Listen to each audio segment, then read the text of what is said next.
awit na ito ay inaalay ko sa mga biktima ng ating lipunan, mga nilamon ng sistema. Ating pakinggan. Meron akong kakilala, ang pangalan ay Pamela. Naghahanap ng trabaho, lumuwas siya ng Maynila. Ako'y nag-alala sapagkat hindi niya nalalaman na ang buhay sa Maynila ay hindi basta-basta lang. Mga buitre ang nagliliparan, lumilipad sa may syudad, nag-aantay na lamang. Bubut at inosente, batang-bata, wala pang 20. 14 anyos lang, marami ng kliyente. Niloko siya ng recruiter, inamak at pinasak.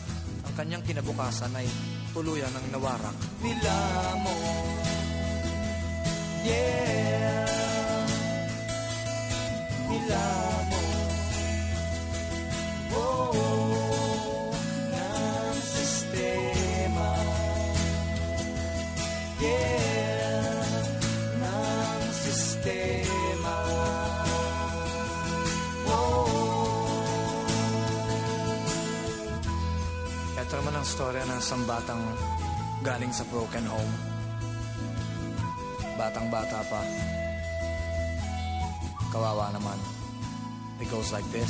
Ito naman ang istorya ng isang batang gumagala. 10 taong gulang pa lang at kahina-hinala. Ang kilos ng musmos dahil lasing na naman si Itay. At siya'y pinagbuhatan ng kamay. Si Inay nagsusugal doon sa madyungan.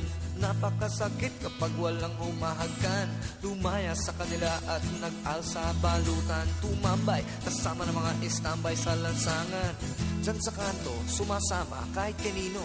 Isipin ninyo kung sino ang may sala dito. Nilamon, yeah, nilamon, oh, ng sistema, yeah, ng sistema, oh.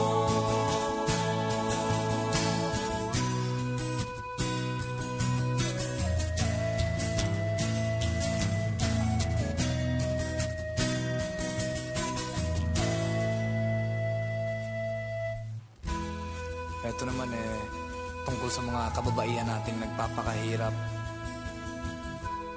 Kung tawagin natin ay Japayuki. Para sa kanila to. Ang ating kababaihan ay nagsisiliparan patungo sa ibang bansa. Saan? Sa Japan. Matulungan lamang maiahon sa kahirapan ng pamilyang umaasa sa kanila lamang.